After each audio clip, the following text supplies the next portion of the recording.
Bienvenue dans le 7e épisode de PME Stories. Aujourd'hui, on retrouve Olivier et Jonathan de Cartier de chez Copain, chez eux à Villers-la-Ville. Copain, c'est l'histoire d'une marque belge née d'une grande ambition. Remettre du bon pain local au cœur du quotidien. En un peu plus de 10 ans, ils ont fait passer le groupe de 400 000 euros de chiffre d'affaires à plus de 12 millions et sont aujourd'hui présents dans plus de 1000 points de vente à travers le pays. Derrière cette croissance, un pari industriel fort, alliant durabilité et ambition.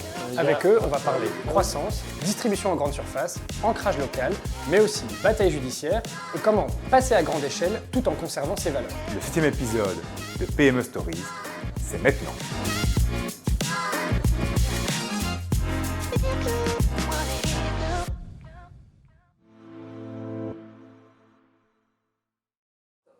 Merci à notre sponsor Yago. Yago est un courtier en assurance qui offre un service simple, digital et fiable. J'en suis moi-même un client satisfait et je peux témoigner qu'en cas de sinistre, leur équipe est au rendez-vous. Salut Olivier, salut Jonathan. Merci beaucoup de prendre le temps d'être avec nous dans PME Stories aujourd'hui. On va commencer avec toi Olivier, parce que c'est avec toi que débute l'histoire de Copain.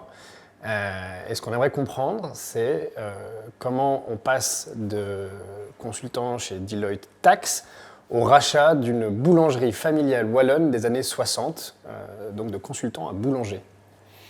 C'est une question que je me pose souvent. Dans mon cas, en fait, c'est... Pourquoi est-ce que j'étais chez Deloitte en taxe? J'ai fait un parcours classique, c'est à cause de maman en fait. J'étais fort en français, donc elle m'a dit alors tu dois faire le droit. Et puis j'ai fait le droit, et puis le droit fiscal, et puis en fait du coup tu es en Erasmus, tu reçois une offre d'emploi à Deloitte, mais tu dis oui comme ça je la paie, et puis tu commences chez Deloitte. Puis tu fais 1 an, 2 ans, puis tu es embarqué dans l'aventure, et puis après ils t'envoient à l'étranger. Donc finalement tu fais pas mal de temps, et puis c'est chouette en fait. Moi j'aimais bien la vie, l'interaction, la stimulation de la boîte, mais il y a quand même quelque chose qui chatouillait beaucoup, surtout quand j'étais au Canada. Et je voyais un esprit d'entreprendre super fort là au Canada. Et du coup je suis revenu, j'en étais avec ma femme, et puis on revient, et puis moi j'avais un truc qui me chatouillait, quoi. Je voulais faire autre chose, un vrai métier, quoi. Un vrai métier, c'est quoi? C'est un métier plus concret. Petite pensée pour les collègues chez Deloitte. Je vous aime tous. Et non, mais c'était mon interprétation de ce qu'est un vrai métier, avoir quelque chose de plus concret, quoi. Et je me corrige. Et puis en fait, en 2014, fin d'année, il y a mon premier quête qui naît. Et là, je me suis dit, putain, mais je vais quand même pas lui dire que je suis fiscaliste. Petite pensée pour les fiscalistes. Et en tout cas, moi, ça m'allait pas. Et donc, voilà, de fil en aiguille, les choses se mettent. Et donc, je regardais sur le marché depuis un certain temps, avec mes économies, c'est-à-dire mes petites économies, et l'accès à toutes les magnifiques entreprises qui étaient potentiellement à vendre ne m'était pas réservé avec mes petites économies. En tout cas, je pensais que c'était pas pour moi. Je crois que je réfléchirais différemment aujourd'hui. Mais du coup, j'ai eu un dossier qui est passé d'une entreprise en faillite, enfin, PRJ type 3, un transfert d'actifs d'une entreprise en difficulté financière. Et j'ai pu reprendre le 20 juin 2015 au tribunal l'entreprise Painbec, qui était une entreprise de boulangerie à Mons, dans le Morinage. J'habitais Bruxelles, et puis voilà. Donc ça a été ça. En fait, qu'est-ce qu'il y avait dans cette entreprise? Il y avait un super beau produit qui avait traversé un demi-siècle sans bouger. Et dans un environnement où tout l'agroalimentaire a beaucoup été transformé, a beaucoup changé, là, il restait un vrai produit. Et très simple, en fait. C'était un produit, il y avait 2 recettes, un pain blanc, un pain gris, simplement. Sans additifs, bien fait. Et donc, en fait, M. Beck, sans le savoir, il a créé une marque parce que sur son pain, c'était marqué Beck. Et puis, en fait, il distribuait au commerce des environs.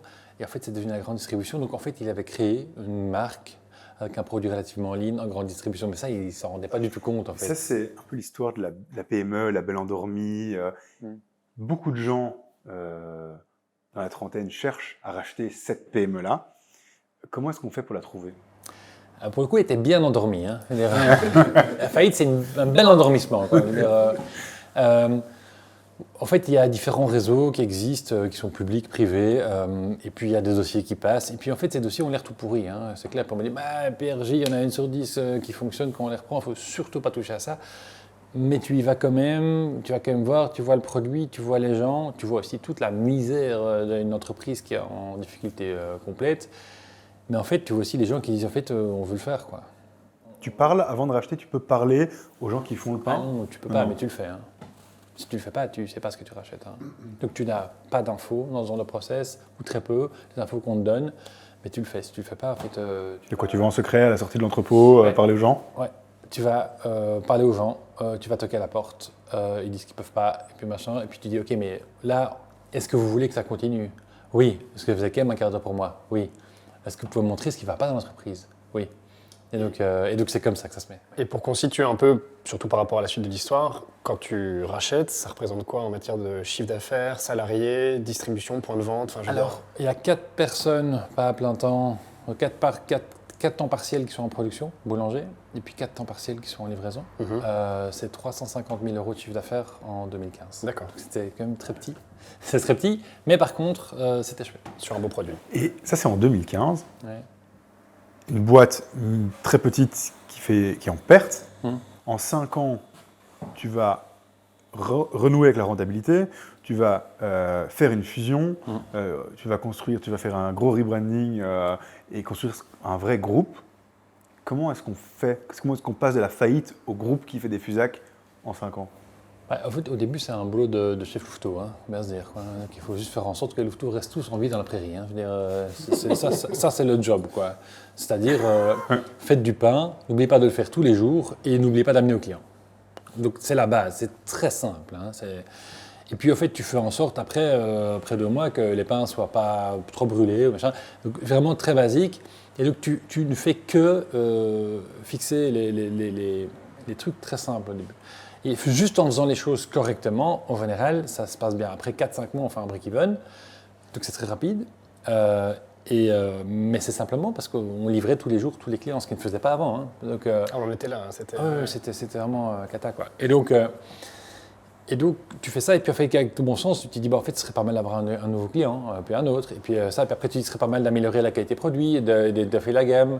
Et, c'est pas de la science infuse, hein, je veux dire, c'est simplement, tu discutes avec les gens, ils disent, bah, bon, on avait pensé à faire un pain multigrain, ah ouais, bah, pourquoi pas, on va essayer, et puis c'est comme ça que ça se met, jusqu'au moment où en fait, tu dis qu'au niveau capacité de ton outil, donc ton immobilier, et tes compétences métiers, il y a un moment où tu vas un peu bloquer. Du coup, là, on fait une fusion au début 2017, avec des gens qui étaient en bonne santé financière et qui avaient plus de compétences métiers. Et puis là, du coup, on avait un peu de cash, on peut acheter une usine qui fait 2700 mètres carrés, on fait beaucoup de travaux dedans, tout le monde te dit qu'il faut 2 ans, ben finalement en 3-4 mois, tu le fais parce que tu as le cash pour 3-4 mois. Donc on te dit que c'est pas possible, mais tu le fais quand même en fait parce qu'il y a quand même moyen, et puis après ça, donc, tu grandis un peu comme ça, puis après tu rentres dans une usine un peu trop grande, et donc tu as un peu d'appétit parce que tu dois rentrer plus de clients, et donc tu vas sur le marché plus. Et quand t'as faim, tu cherches à bouffer. Hein, je veux dire, mais t'as été vite quand même, du coup. Ouais, du coup, ça va assez vite. C'est vraiment un ado qui grandit, un break qui grandit un peu plus vite que l'autre, et puis ma faim, et puis la voix qui mue. Donc, c'est pas du tout très lean, mais ça grandit comme ça, quoi.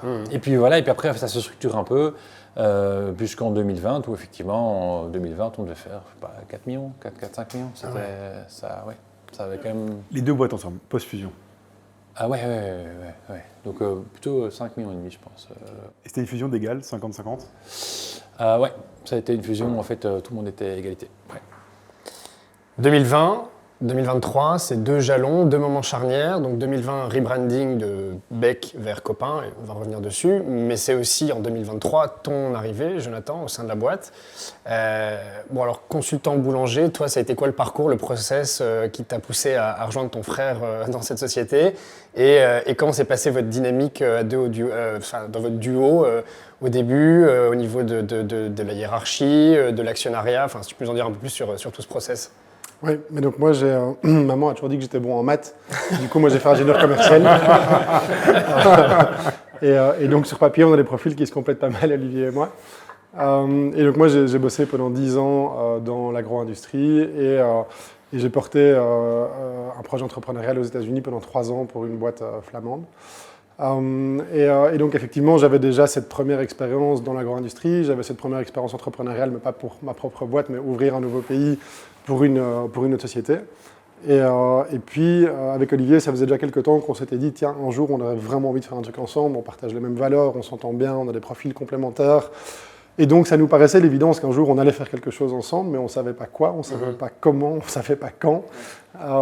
Et puis, lors d'un premier tour des États-Unis en 2022, on a échangé ensemble avec Olivier, et on s'est dit, OK, on va se donner un rendez-vous à un moment, sinon on ne le fera jamais, parce que pour que notre trajectoire se touche, ça ne va pas tomber du ciel, on doit fixer un peu un point de rendez-vous. Et là, en 2022, on s'est dit, OK, on se donne 5 ans, parce qu'Olivier était dans son projet copain qui se passait bien et dans lequel il était heureux. Moi, j'étais aux États-Unis, c'était top, on adorait notre vie là-bas avec mon épouse et notre fils. Et du coup, on se voyait bien rester là quelques temps. Et donc, on se dit, OK, rendez-vous dans 5 ans. Et puis, peu de temps après ça, on rentre aux États-Unis, puis je crois 3 mois après, Olivier me rappelle, en me disant, en fait, écoute, ça pourrait être peut-être plus tôt que dans 5 ans, potentiellement, il y a un associé qui souhaite sortir, est-ce que ça te dirait de rejoindre le projet ? Et donc là, voilà, le process a pris une bonne année pour se mettre. Et donc, début 2023, je suis arrivé chez Copain. Et là, quand j'ai rejoint Copain, il y avait effectivement déjà plein de bonnes choses qui étaient établies, il y avait des super chouettes produits, il y avait une super chouette équipe, etc. Il y avait une ambition très forte de croissance dans les années futures. Par contre, il y avait pas mal de challenges opérationnels pour mettre une base suffisamment lean, suffisamment solide pour pouvoir effectivement réaliser de la croissance. Parce que c'est un autre enjeu de passer de 1 million à 5 millions que de passer de 5 millions à 50 millions. C'est vraiment pas les mêmes enjeux. Et tu es rentré, aujourd'hui vous êtes co-CEO, mais tu es rentré au début comme COO, le temps de quoi faire tes preuves, phase test Oui, donc j'avais un contrat d'essai de 6 mois avec Olivier. En stage. Un stage, exactement. Quand on arrive dans une société, quand on a 32, 33 ans, un truc comme ça. C'est qui l'aîné ? C'est François, c'est le troisième. C'est aucun de nous deux.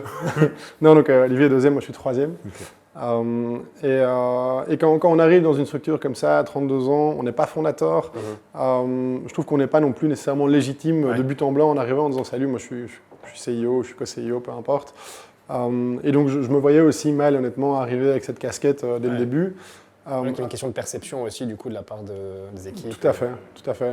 Et ça m'a aussi permis d'arriver pendant un an, d'apprendre à connaître la boîte, d'apprendre à connaître les équipes, de montrer aussi un peu la valeur que je pouvais apporter dans le projet et d'être, je pense, assez légitime le jour où ça s'est réalisé, on va dire. Donc voilà, donc c'est un peu ça. Après, sur le contenu de nos rôles, fondamentalement, la vision et la stratégie de Copain, on l'a construit ensemble. Ça, c'est un truc sur lequel on échange beaucoup. Et sur les casquettes qu'on porte, moi, je porte toutes les casquettes opérationnelles chez Copain, vente, prod, R&D, supply chain, etc. Olivier gère tout ce qu'on appelle les fonctions support, donc le RH, la finance, le marketing, la com, etc. Et donc ça, cette distinction des rôles, elle a été présente depuis mon arrivée et elle est encore là aujourd'hui. Donc voilà. Tu fais la production et la vente. Oui, enfin je fais, c'est un grand mot, mais je chapeaute les opérations au sens large chez Copain. Okay. Et donc oui, il y a notamment la production et la vente. Toi, tu fais les RH. Les RH. Mais en fait, ce qu'on peut ajouter aussi, c'est qu'en fait, cette vision d'être co-CEO, c'était en fait bien avant de commencer. On savait qu'on voulait arriver là. Ouais. Mais la volonté de John, ça a été de dire, OK, moi j'arrive remote, j'arrive à profil bas et j'apprends à connaître la boîte. Et après ça, quand on pourra mettre en place notre plan stratégique plus long terme, donc quand on fera notre levée de fonds et que les actionnaires externes vont rentrer, eh bien là, on peut donc launcher le projet 2030 qu'on veut faire, et puis en même temps, voilà, donc on pourra dire qu'on est co-CEO. En fait, même si c'était une évidence pour nous. Oui, après, honnêtement, je pense qu'entre nous aussi, il y a zéro ego, ce qui facilite un peu les choses. Moi, honnêtement, le titre que je porte chez Copain, peu m'importe, sincèrement. On pourrait m'appeler, je sais pas, goûteur, je serais ravi aussi. Mais par contre, ça exprime quoi ? Ça exprime que toute la vision, tout le drive de la boîte, toute la stratégie, on la développe en commun et c'est parfois assez réconfortant de ne pas être seul à porter ça. Ouais, et Olivier me l'avait dit, et franchement, je le comprends maintenant après 3 années et demie chez Copain, c'est que mentalement, c'est éprouvant de mener un projet comme ça seul. Et être à deux, honnêtement, c'est un luxe. Et je pense que ça nous permettra d'aller beaucoup plus loin et de ne pas de pas sortir de là complètement épuisé et lessivé, mais voilà. Donc, Je suis tellement d'accord. En fait, je crois qu'on a chacun la capacité d'être CEO tout seul, mais c'est pas une histoire de capacité et d'ego, quoi. En fait, nous, probablement parce qu'on est frères, jamais de la vie entière on va avoir de l'ego l'un vis-à-vis de l'autre. On est heureux pour l'autre, vraiment, quoi. Et ça, je pense que c'est juste parce qu'on est frères que c'est possible de le faire, en tout cas à notre vue, quoi. Mais c'est juste que ça donne plus de confort. En fait, on veut de la durabilité dans la boîte dans tous ses aspects. On veut de la durabilité dans les matières premières, on veut de la durabilité dans les gens, mais dans notre gouvernance aussi, on veut de la durabilité. Et ainsi au seul, dans une aventure de croissance forte, et donc chez nous, c'est de 8 à 100, une centaine de personnes, tu te crames, hein. C'est dur. On ne parle pas assez du fait à quel point c'est intensif, c'est se renouveler tout le temps, c'est des équipes qu'il faut renouveler, c'est des process qui sont tout le temps remis sur le tapis, non-stop, quoi. Et en fait, c'est toujours anticiper le futur, toujours investir pour ce qu'il y aura demain. En fait, une boîte, quand elle est dans un état d'équilibre, peut-être légère croissance, elle est bien, elle arrive à fine-tuner chaque process, elle arrive à mettre les gens à la bonne place. Nous, la seule constance chez Copain, c'est le changement. Et ça, on le dit aux gens quand ils rentrent. Mais ils l'entendent, mais il faut qu'ils l'intègrent, quoi. C'est encore autre chose. C'est du vrai changement tout le temps, quoi. Des nouvelles gammes de produits, des nouveaux modes de fonctionnement, des nouveaux outils de production, tout le temps, tout le temps, tout le temps. Et donc, aujourd'hui, il y a eu dans les équipes du renouvelant, parce qu'il y a des gens qui étaient juste plus à leur place, ou qui ont voulu suivre, ou qui ne se sentaient plus bien. Et donc on a eu ça beaucoup dans les fonctions support, moins dans les ateliers, quoi. Juste pour qu'on ait le benchmark, parce que je pense qu'on va vouloir parler aussi de vos valeurs, de votre stratégie de croissance. Mais donc tu nous disais 350 000 euros de chiffre d'affaires en 2015, puis 4,5 millions en 2020. Et là, on fait un peu plus qu'1 million par mois, donc on va faire 13 ou 14 cette année-ci. Et 100 collaborateurs. Et une centaine de collaborateurs, ouais. Donc pour revenir sur toutes ces valeurs que vous mentionniez, vous l'avez cristallisé dans une nouvelle marque qui est arrivée il y a 3 ans maintenant, qui s'appelle Copain. Est-ce que tu peux un peu revenir sur pourquoi vous avez changé de marque et comment est-ce que vous avez choisi cette marque? Donc Copain, début 2020, on se dit, en fait, juste avant le Covid, là, on a eu de la chance, on s'était dit, en fait, on avait plusieurs marques dans notre portefeuille, qui étaient Pain-Bec, le pain de l'abbaye de Floref, Saint-Feuillin, et puis une série d'autres. Et en fait, pour communiquer là-dessus, on s'est dit, c'est pas dingue. Et puis en fait, pour nous identifier à Copain, donc pour nous identifier à l'entreprise, c'était plus complexe aussi. On s'est dit, à un moment, il faut mettre quelque chose au-dessus de ça, une marque fêtière. Et donc, on a vraiment cherché beaucoup. On a fait un grand travail avec toutes les équipes pour arriver à aller sur quelque chose qui nous aille vraiment. Et donc, à un moment, le choix est arrivé dans les 170 noms de Copain. Et là, c'était une évidence, quoi. Tout le monde s'est dit, mais c'est ça, en fait. Et donc, on voulait quoi? Un nom qui fonctionne en français et en flamand, un nom qui évoque l'ambiance, l'atmosphère chez nous, le fait d'être horizontal, un nom qui étymologiquement signifie quelque chose. Avec Copain, c'est collaboration et pain, et le copain, c'est celui avec qui tu partages le pain. Donc, en fait, tout fonctionnait, quoi. Ça, c'est chouette. C'est très chouette, on a toujours eu beaucoup d'adhésion sur la marque, sur le nom, en tout cas sur le choix du nom. Alors, et il y a un côté par contre qui est plus compliqué derrière ce nom-là, c'est qu'en fait c'est un nom qui est assez générique. Parce que copain, c'est un mot qui est très large. Et donc, en fait, on n'est pas les seuls à avoir cette idée. Alors, on était les seuls et les premiers à avoir l'idée de déposer ça au Benelux pour le secteur de la boulangerie, ça oui. Par contre, il y en a d'autres qui se sont dit que c'était peut-être aussi bien de s'appeler Copain. Et donc là, on a eu quelques histoires plus amusantes. Et est-ce que tu peux revenir sur ces histoires? Pour les auditeurs qui ne connaissent pas l'histoire, il y a une marque de boulangerie française qui s'appelle Copain, qui a voulu s'implanter en Belgique. Ça a fait la une des journaux, plusieurs unes des journaux. Il y a eu un procès. Vous avez gagné, puisque finalement, il s'appelle Copine en Belgique maintenant. Est-ce que tu peux revenir sur cette histoire? Alors, on nous a parlé que de ça pendant 6 mois, effectivement, parce que c'était, en fait, c'est un grand moment de stress pour nous. Donc, on vend tous nos produits, 100% de nos produits de boulangerie et de pâtisserie en grande distribution sous la marque Copain. Donc, pour nous, c'est très important que les gens puissent comprendre sans complexité et sans ambiguïté ce qu'est Copain et ce qu'on propose. Alors quand il y a d'autres personnes qui prennent notre nom, c'est emmerdant, clairement. Et donc en fait, c'était pas la première fois que c'est arrivé, c'est déjà arrivé d'autres fois avant avec d'autres entreprises, et ça arrive aussi après avec d'autres entreprises. Mais celle-là était très médiatisée parce qu'en fait, ils sont arrivés assez vite, assez fort depuis la France avec le nom Copain. Il y a eu des discussions qui ont eu lieu, et puis en fait, ils ont très vite changé de nom. Nous, on a pu rester copains et eux sont devenus Copines Paris après des discussions. Voilà.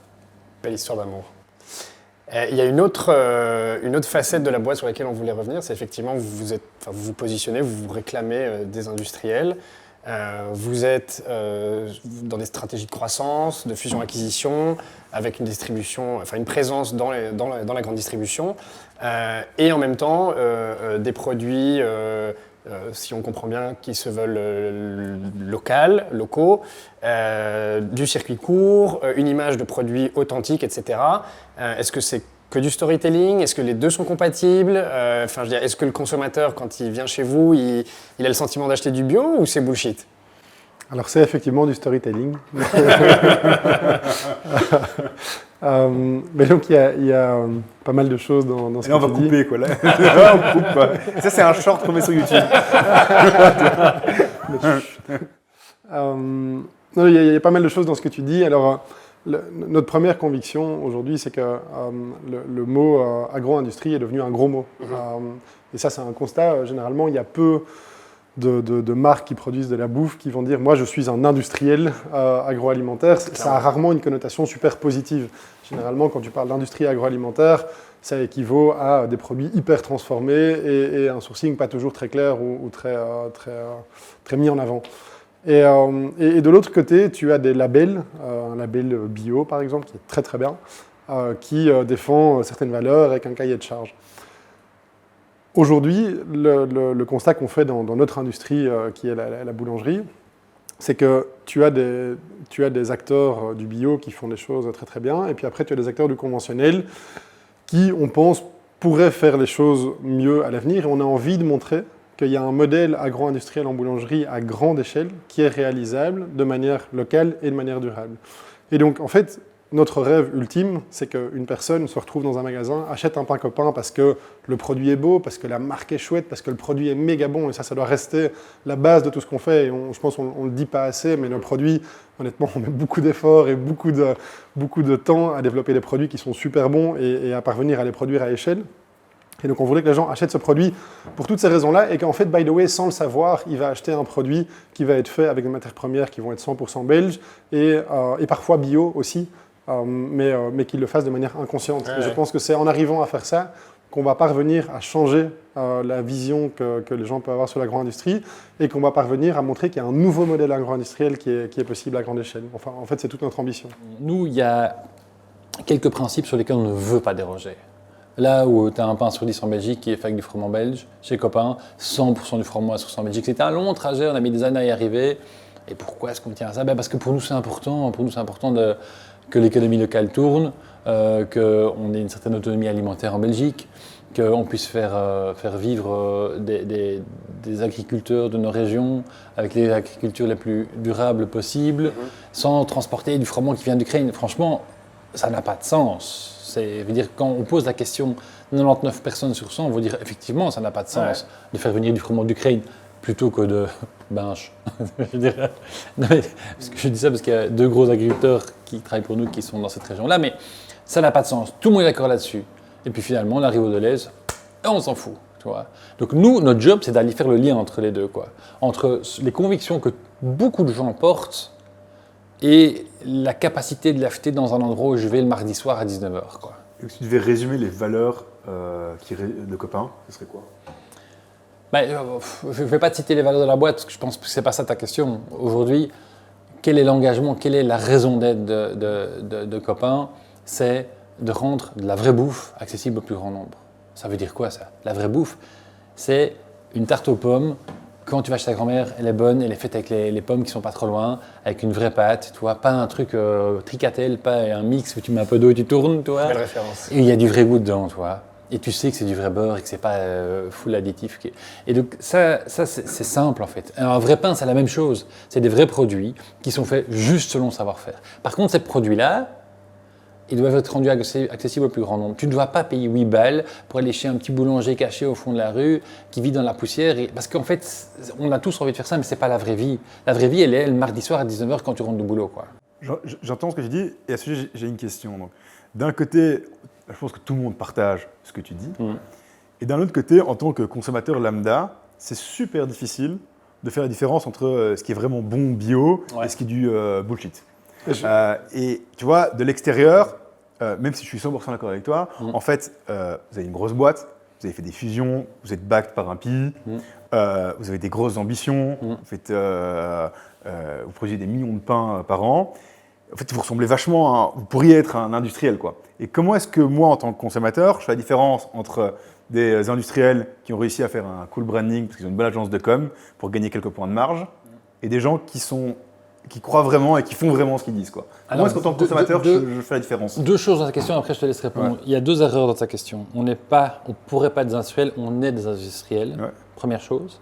Seconde chose, on n'a pas des grosses ambitions, on a des très grosses ambitions. Ok. Non, mais Ah, c'est top, c'est bien. on le pose, Ça quoi. manque en Belgique, c'est bien de le dire. On le pose, clairement. Ouais. Quoi. Et je vais laisser John répondre, ce qu'il expliquera mieux que moi. Pourquoi est-ce qu'on est capable, en étant gros, de mieux soutenir les ambitions que quand on n'est pas gros? Quand je suis arrivé chez Copain en 2023, on cherchait encore un peu le bon terme. On parlait d'artisanat à grande échelle, on parlait de... Et en fait, à un moment, avec Olivier, on discutait, on disait, OK, mais on produit effectivement plusieurs millions de pains par an, etc. C'est quoi de l'artisanat? Aujourd'hui, tout le monde se revendique un artisan. Tu vois, écrit en grand dans les grandes surfaces, pain artisanal. C'est quoi un pain artisanal? Et donc, en fait, on s'est dit, OK, avec le volume qu'on produit aujourd'hui, on est des industriels. Mais en fait, le problème, à mon sens, c'est qu'aujourd'hui, tu parles d'industrie agroalimentaire, c'est considéré comme un gros mot dans la bouche des gens. Et je pense que le problème, c'est là qu'il est. C'est que l'industrie agroalimentaire a pris tellement de raccourcis et tellement de dérives qu'aujourd'hui, c'est mal d'assumer le fait que tu es un industriel agroalimentaire. Et notre volonté, elle est de montrer qu'il y a moyen de faire un projet ambitieux, à grande échelle, en produisant beaucoup de pain, beaucoup de pâtisseries, mais de le faire de manière locale et de le faire de manière impactante. Et donc, aujourd'hui, on utilise 100% de froment belge. Aujourd'hui, on utilise toute une partie de notre sourcing qui est du froment bio, et on ne se labellise pas en bio. Pourquoi? Parce qu'on est convaincu qu'une agriculture locale et durable, ça devrait être la norme et pas l'exception. Et on veut croire dans le fait qu'il y a un autre modèle agro-industriel à grande échelle qui peut exister. Maintenant, comme tu dis, comment est-ce que les gens vont justement savoir ce qui se trouve derrière le produit? Il existe 1000 labels, 1000 explications. Notre conviction, elle est qu'on ne va pas éduquer le consommateur. On va pas, si on voulait viser le consommateur qui veut acheter du pain bio très haut de gamme, on se met dans une niche qui représente 5-6% du marché. Nous, ce qu'on veut, c'est les 95% du marché conventionnel, c'est là qu'on veut avoir un impact. Et donc, dans ce marché-là, on utilise du sourcing local, du sourcing durable, mais on ne le claime pas sur notre produit ou au travers d'un label. Ce qu'on veut, c'est une marque qui va être super cool, c'est un produit qui va être très très bon. Quand les gens goûtent nos produits, ils vont dire du pain Copain, c'est méga bon, une pâtisserie Copain, goûtez-les, c'est super bon. Ça, je confirme, c'est super bon. Et donc, ça, c'est la réaction qu'on va avoir de la part des consommateurs. Mais on ne va pas aller chercher le consommateur qui cherche un label bio. En fait, on va aller chercher un climato-sceptique qui va acheter un produit chez nous parce qu'il est très bon, mais qui, au travers de son achat, va avoir un impact environnemental positif. Et ça, c'est le plus bel accomplissement qu'on puisse avoir. Et donc, pour ta réponse, ça ne va pas être que les gens vont acheter nos produits parce qu'il y a toutes les valeurs derrière. En fait, les stats, elles disent que 6% des acheteurs passent à l'acte d'achat pour les raisons de durabilité. 1 sur 20. En fait, les gens s'en foutent de la durabilité quand ils font des achats. Les gens, ils veulent un bon produit, à un prix juste, et ils vont payer pour le goût. Point. Et donc, les gens n'ont pas les moyens. Je veux dire, la plupart des gens sont tellement contraints sur le pouvoir d'achat qu'ils achètent le moins cher. Ça, c'est génial etc., comme quoi. question. C'est génial comme... C'est pas une question, mais c'est une question. Donc, John explique les 6% les plus élevés de la population qui ne sont pas notre target parce que ces gens-là vont aller dans les boulangeries plus hype et plus chères, etc. Donc ça, c'est 6%. En bas de l'échelle, et ça, c'est le consommateur qu'on a beaucoup de mal, qu'on n'arrivera probablement pas à toucher non plus, c'est les 19% de gens qui ont un acte d'achat purement économique. C'est-à-dire que les gens rentrent dans un magasin, par défaut, dans chaque catégorie de produits, ils vont prendre ce qui existe de moins cher. Le pain de moins cher en grande distribution, il est en dessous d'1 euro. Il est tranché, emballé. Vous ne le voyez pas, il est en tout en bas des rayons, mais il est en dessous d'1 euro. Et le vôtre est à combien? Notre pain, il est entre 2,70 € et 4,50 € en magasin. Par contre, les 70% qui sont au milieu, ceux-là, ces gens-là, on sait les tirer jusqu'au pain à 2,70 € pour le moins cher et 4,50 € pour le plus cher. Ouais. Et donc, on a une proposition qui va répondre à 70% des consommateurs. Et ceux-là, on sait les attirer là-dedans. Et en fait, déjà dans notre premier pain, ils vont déjà aller sponsoriser un vrai métier exécuté en Belgique avec des vraies valeurs et un sourcing local. C'est déjà une très belle histoire, Copain, depuis du coup plus d'une dizaine d'années, mais j'imagine que vous avez on vous souhaite d'avoir des grands et d'ambitieux projets pour la suite. Vous avez un peu un petit teasing, un petit teaser de ce qui nous attend, de ce qui vous attend là, 2026, 2027 et plus? Et donc on a pas mal grandi depuis l'origine des copains et on a pas mal de demandes pour continuer à grandir dans les années à venir.